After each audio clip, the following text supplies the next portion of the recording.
All right, what is going on, everybody? Welcome back to another day of SaberSim's DFS office hours. Today is Saturday, August 9th of 2025. Looking ahead here, we have 7 different sports happening this weekend, at least at a minimum here that we support. We have League of Legends, we have NASCAR, we have MMA, we have golf, we have tennis, we have MLB, and we have WNBA. So plenty of DFS action all weekend long. If you guys aren't signed up with us, want to check us out, we do have a 5-day no strings attached free trial. There's information about that in the description of this video. And I always recommend people getting started on the weekend here. That way you get access to the weekend sports, like some of that weekly stuff. And then that takes you right into the middle of the week. But for those of you who are new here, welcome. My name is Andrew, one of the coaches over here at SaberSim. This is a show where we go over how to use the SaberSim app, answer any and all DFS related questions. Get your questions in 1 of 3 ways here. First off, send us an email, support@sabersim.com. Second, post it live in the YouTube chat. Third way, post it in the office hours channel in our Discord server. If you're not in our Discord and want to get access to that channel, there is a link in the description of this video. You also get access to our similar channels, individual sport channels, and you get access to the rest of the SaberSim team, which is always great. Appreciate you guys hanging out with me on a Saturday afternoon here. We do this show Monday through Fridays, 4 p.m. Eastern, and then we do this show here on Saturdays at 12:30 p.m. Eastern. So with that said, let's get SaberSim pulled up here. There was one question that came in prior to the show. Someone did answer this for me in Discord, so appreciate you guys getting back to this user quickly here. Thought it was worth clarifying for everyone here. So question is there a reason late swap doesn't default to using the live scores / ownership? So the answer is it visually doesn't here, but it does behind the scenes. So basically, like, you're going to see the pre-slate ownership, right? Like in the my own column. Okay. When the slate starts, in between, there's like an hour. This is like a 3-game early MLB slate. So there's an hour between game 1 and game 2. And then there's 2 hours between games 2 and games 3. Probably about like 15 minutes, I'd say, after the first game starts is when we will have processed and ran all of the live ownership. Okay. The live projections run every half inning. So however long the half inning takes, half inning ends, I'd give it like a couple minutes, like probably like 2 to 3 minutes after a half inning ends. You will see the game situation update in the games tab. So when the slate is live, there is going to be a new column that appears in the games tab called game situation. And it will tell you, hey, this game is in the bottom of the third and the score is 2-0 or something like that, right? So that's how you know where the builder is in regards to the live sims. That information can be like really important because, let's say like, hey, the second game on this 3-game slate is approaching. I want to run my late swap to account for the live data, but we're getting close on time and the Braves just scored 3 runs. However, the game situation is not updated yet, right? What do you kind of do in that situation? So what I recommend doing is running your late swap build already. Like, you technically don't need to wait to run the late swap because the live projections are going to only affect the team or teams whose games have locked, right? So whether the score is 1-0 or whether the score is 7-0, that has no impact on the late swap building process with regard to building lineups for and like switching the players whose games haven't started, right?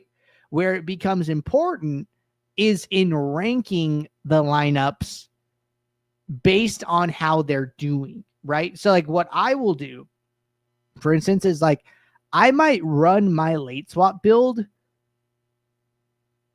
or let's do an extreme example, right? So both lineups for the first 2 games have already been confirmed, right? What you can do is after the first game locks, like literally 5 minutes after the first game locks, you can run your late swap build. And then you can just wait until 5 minutes before the game starts, the second game starts, and rerun your contest sim, right? That is an extreme example. But my point remains that like running the late swap 5 minutes before the game, running the late swap 30 minutes before the game, running the late swap an hour before the game doesn't matter as long as projections haven't changed, right? Like, let's just assume that the last game on the slate, the lineups don't come out. Let's I'll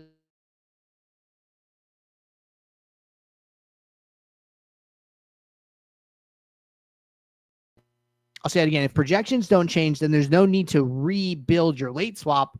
But because the live projections are changing based on scoring, then you want to rerun your contest sim. So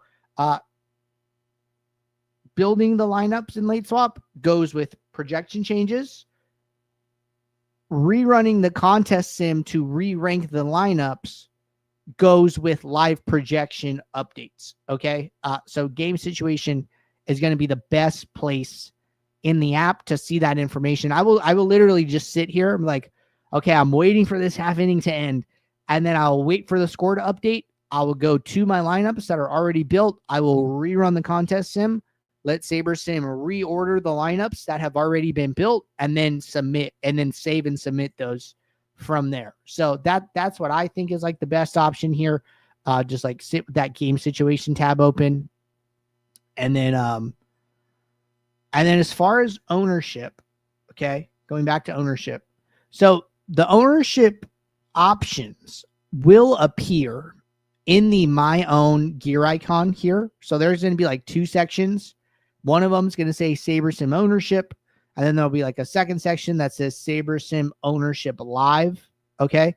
It doesn't auto switch, but it does use that information. And the reason it uses that information is because when you go to the contest tab and you go to this gear icon in the field lineups column, these two toggles are on by default. Okay. It says use live fields, use live sims. So what it means is that if we have live ownership, if the builder recognizes that, hey, there is live ownership in the My Own gear column, for example, let's use that instead, right? So if both of those sources are here, SaberSim is going to default to using the live. Now, the only thing you need to do is if you want to see the live is come in here and change it. But it's already going to be using the live whether or not it is selected. Okay, so we default to using the live ownership. We default to using the live projections as well. So there's just some visual stuff with that. You could definitely change it to like look at the updated leverages and things like that. So that's probably the only thing that you want to do in that instance. All right. I think we covered that one pretty in depth there. Good question. Definitely worth clarifying from time to time here. Next question from Demetrius. Can you do an MMA demo? Yeah, absolutely. So we love doing MMA demos on Saturdays. Here it is our one opportunity to like really do them. So let's pull up this upcoming MMA slate. I'm going to start with a brand new, fresh build here. All right. So build 5. I'm just going to make the minimum required 2 adjustments to projections. I'm not much of like an MMA handicapper. I'm just going to, really like trust the information and the data here. I don't have a ton of opinions either. So the only thing I might consider is like lowering min salary just like a little bit to allow for like some different type of lineups to be built. Just because it's like a duplication heavy sport. So like I might drop this like 1,000 salary just to open up the band a little bit. You don't have to do that. But usually the higher salary lineups you play, the more likely you are to be duped. If there are some lower salary lineups grading out well in the Sims, I definitely want to consider those, right? I don't want to be like, oh, I'm not willing to play it. Even though they appear good, because those actually might be some of the lower dupe lineups in the pool. I don't know how many of those would be built, if you left SaberSim to its own devices. You could actually test that, right? You could like run a build with min salary 0, and then you could inversely sort your pool by salary and just see like what are the lowest salary lineups that are being built. Kind of a cool like little test run or like experiment that you could run, right? We could do like a sample of that right here, right? So okay, let's say I ran my build with the 46.5 minimum. Okay, so let's go in and then let's sort this by salary.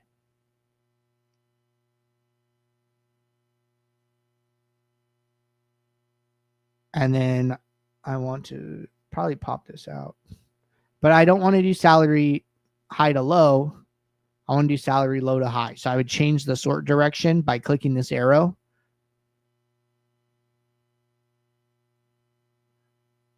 Okay, so see, this is interesting, right? So we opened up the salary band. Now, the lowest salary lineup that's built is 46,900. We allowed for lineups as low as 46,500. So no 46,500 lineups were built.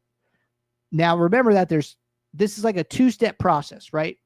What we're doing is we're sampling the game sims, figuring out the best lineup that can be built under the salary cap from that set of sims. So we're pulling like one sim of each fight, and then we're creating a slate simulation. Lineup gets built, lineup goes into the pool.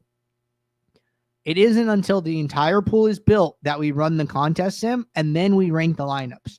So even though this lineup, this top one here, or the lowest salary one, was good enough in the sim to make it into our pool, in the contest sim, it actually did bad. Saber Sim is saying, hey, this is a negative 64% ROI lineup, which is bad, right? Which we don't want to play. We only want to play, positive ROI lineups is, what we generally suggest here, right? So kind of interesting to like inversely sort by salary.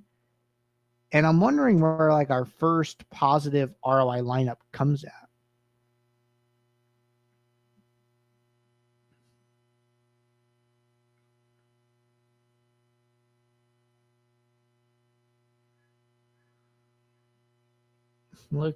Still looking. We're at 48K.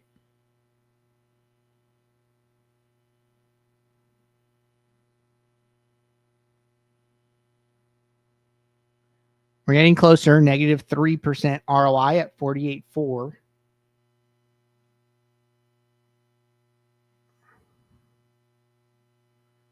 Negative 7. Kind of interesting how important salary is. That tells me like projection might matter more than you think in a sport like MMA. Negative 4%.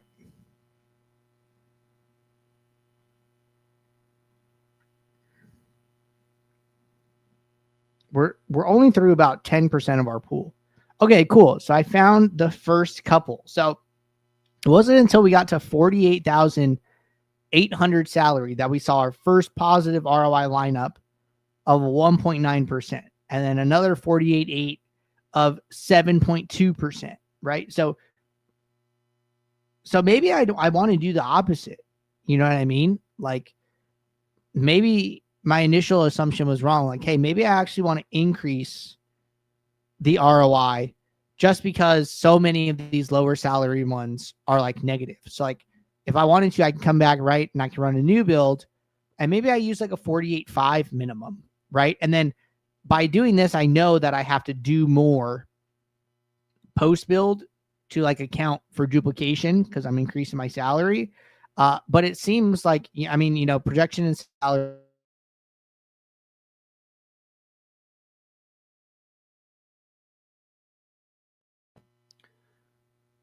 Maybe I do a new run and maybe I increase the minimum on the second run. But we don't need to do that right now. We can just roll with this as is. So what we're going to do is we're going to go back to our lineup group here.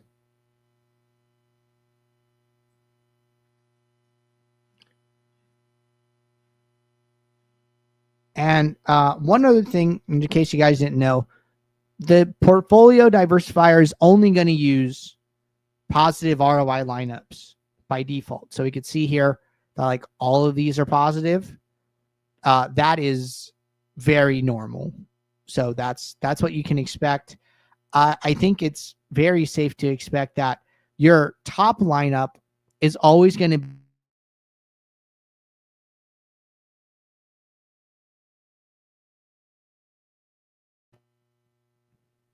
say it again.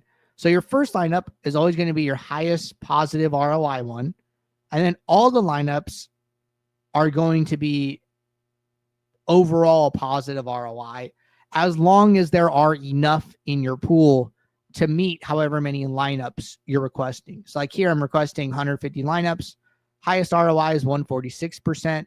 And then we see lineups as low as, I think I saw 0.3%.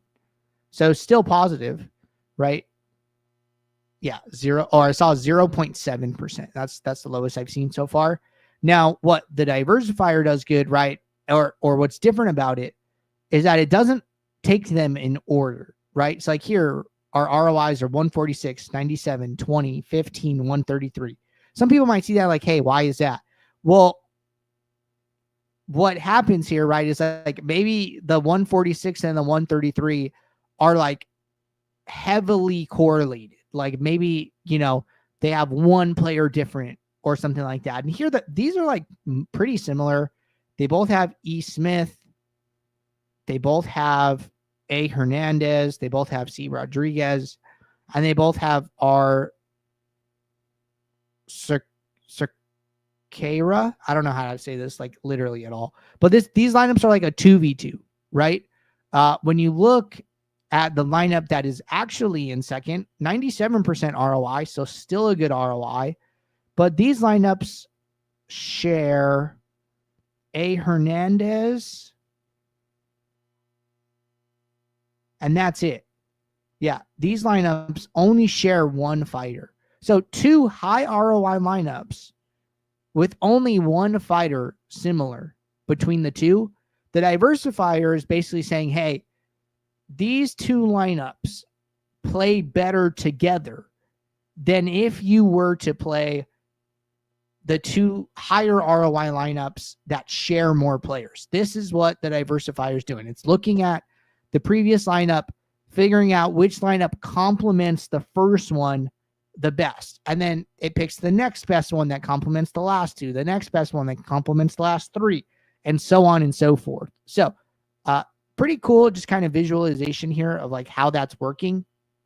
But overall, let's get back into the lineup analysis part of this.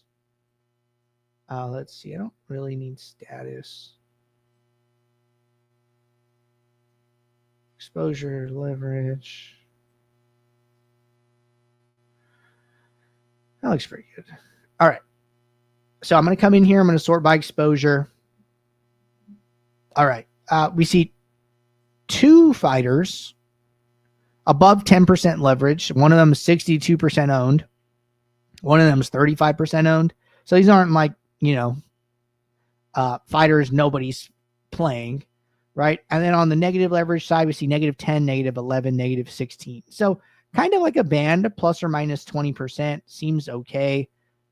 As far as our top exposures, what did we see with the salary thing, right? We saw that like, hey, salary looked like it mattered, which usually means projection matters. And then when projection matters, that usually means value is a good indicator here, right? So if I sort by value, I notice that Hernandez, who's 62% owned, who we have our top exposure of 76% to, has the highest value by far, 11.72. Next highest value is almost 2 points lower at 9.82. So it makes sense to me that Hernandez is our top exposure and one of our only double-digit leverages. Second highest value is our top leverage, right? So this tracks for me, okay? I like that.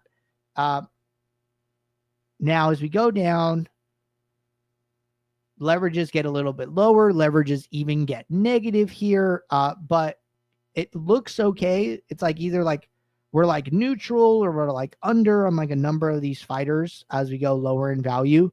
So that seems okay. We're still good leverage on like some of the top projected fighters. They're also like the highest value. So pretty straightforward there. I don't mind that at all. Feels pretty good. The only thing I could consider doing is like filtering for some ownership stuff, right? So like one thing I'll do is like put on a geomean custom metric here.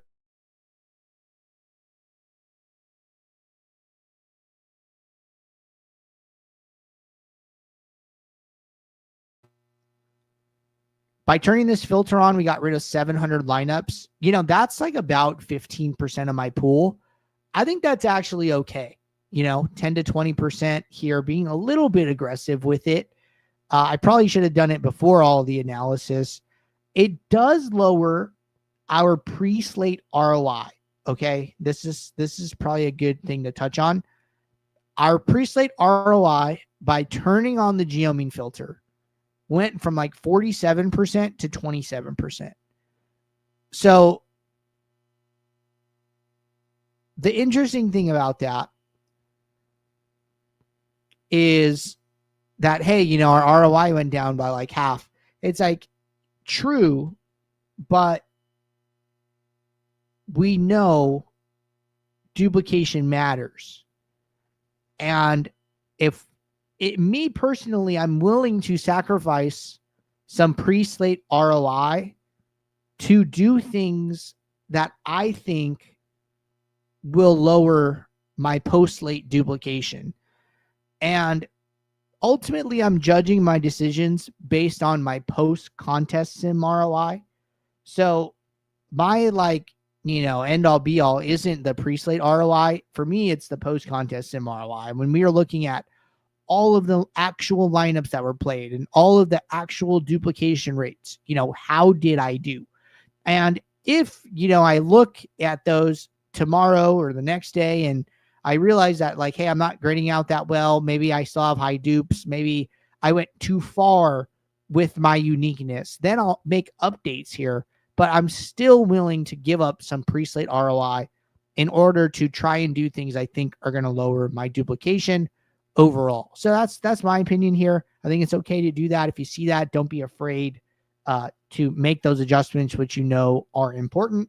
But other than that, that is basically everything I wanted to do here. We are managing our risk. We're looking at our values, leverages, exposures, making sure we agree with it. We're accounting for duplication with geomean. And, you know, we did that. The only other thing I would have done is probably rebuilt my lineups based on what we saw by just sorting by lower salary lineups and how many of them were negative until we got to like a much higher salary. So pretty interesting there. That was a nice little experiment we did. Hopefully help some people out. But other than that, I'd be ready to rock and roll with these MMA lineups. So taking a look in Discord, looks like we're caught up with questions there, caught up with questions here in the chat. Appreciate you guys tuning in. I'll be back Monday, 4 p.m. Eastern for our next show. So until then, everybody take care. Good luck. Thanks. Bye.